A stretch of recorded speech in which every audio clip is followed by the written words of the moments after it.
Imagine you've finally done it. You've purchased your dream home under the boundless azure Australian sky. You sink your life savings into a sprawling suburban oasis, confident in your beautifully manicured slice of paradise. But when you walk inside and turn the tap, nothing but a pathetic muddy hiss escapes. The lush garden you envisioned is already a cracked mosaic of dead earth. You thought you bought into the Australian dream, but you have chained yourself to an inescapable nightmare. This isn't a dystopian film. It is the harsh reality happening right now across the continent. Water, the very lifeblood of these communities, is vanishing, dragging property prices down into the dust.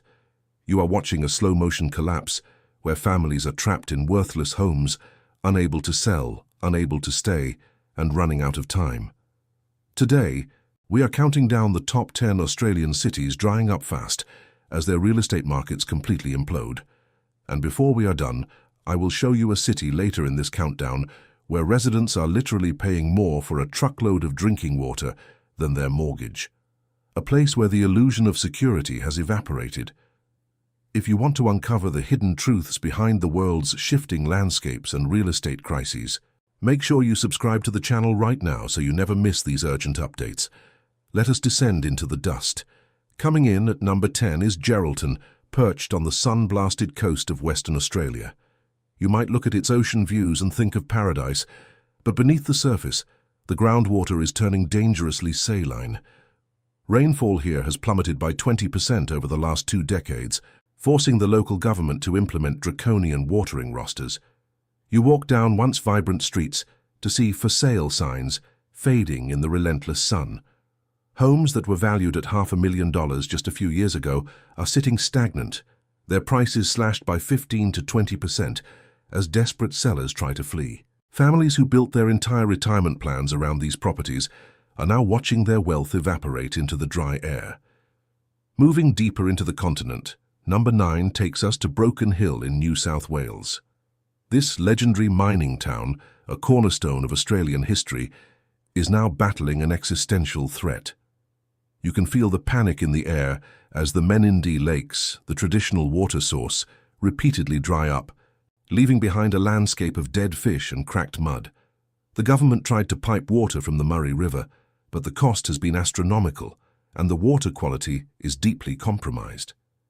Imagine waking up, looking at a glass of brown, foul-smelling liquid, and knowing your property value just dropped another 10%.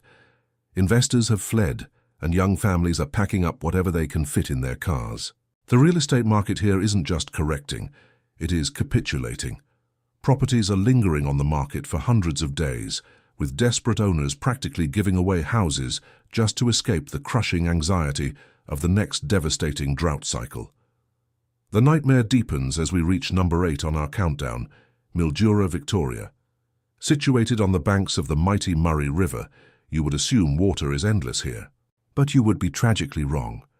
The river is heavily overallocated, and strictly enforced water trading means the highest corporate bidder gets the lifeline, leaving ordinary residents and small-scale farmers in the dust. You drive through the outskirts and see abandoned citrus orchards, the dead trees standing like twisted skeletons in the glaring heat. The property market has responded with brutal, unforgiving efficiency.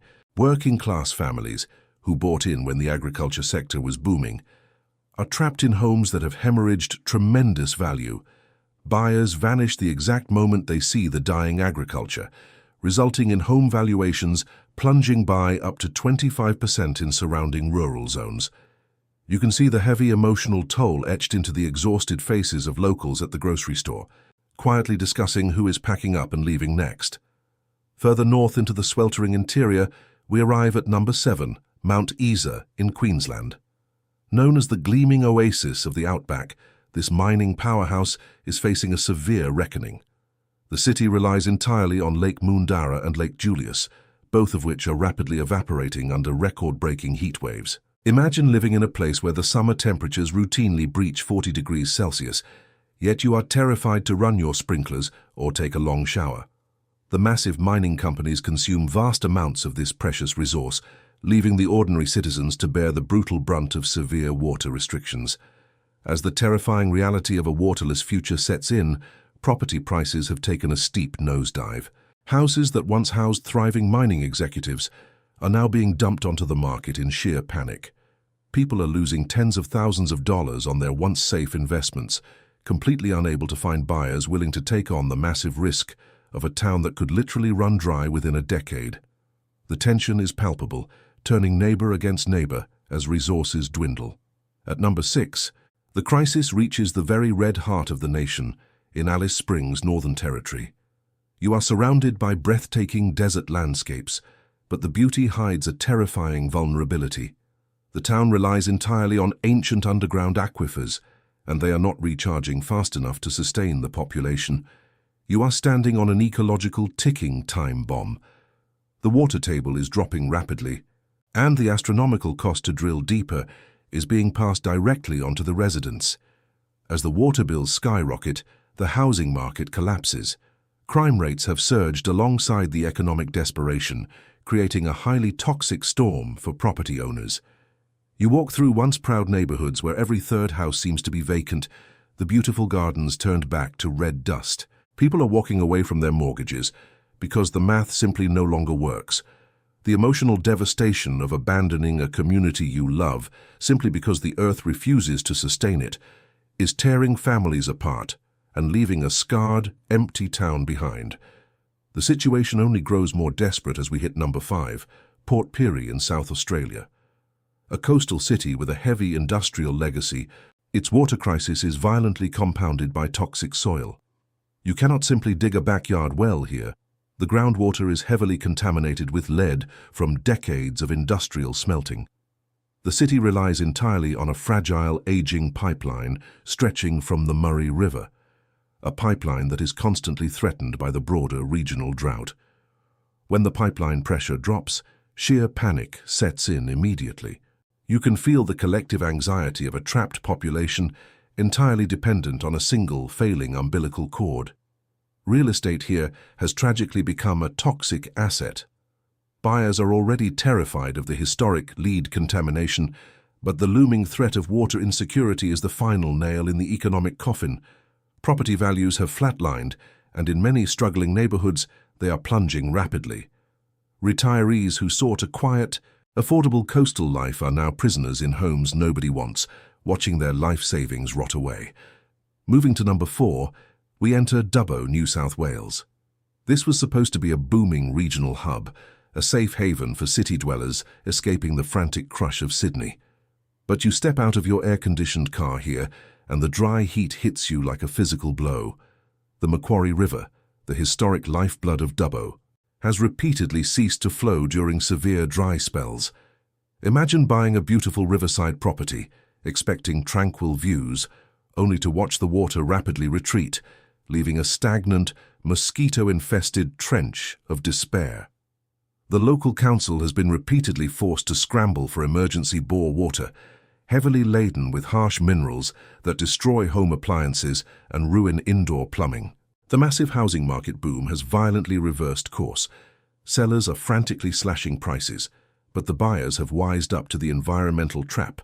Young families are losing their hard-earned deposits, and the financial ruin is highly visible in the rapid closing of local Main Street businesses.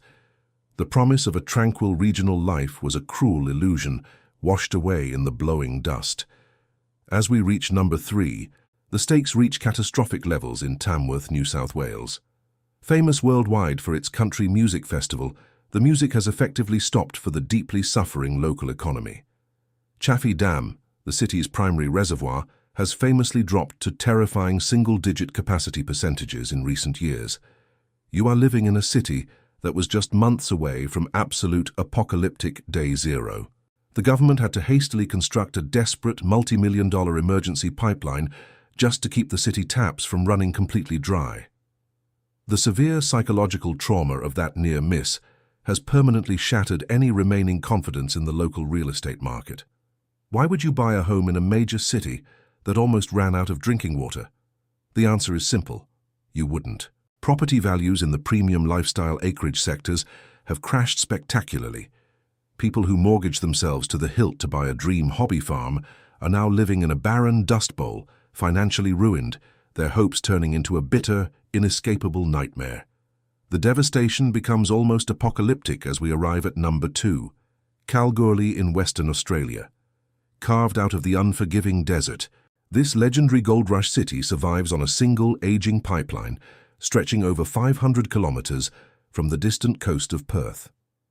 You are standing in a city entirely dependent on a rusted, highly vulnerable artery. As temperatures continually shatter historical records year after year, the evaporation rates are staggering, and the pipeline severely struggles to meet the massive demands of both the desperate residents and the voracious mining operations.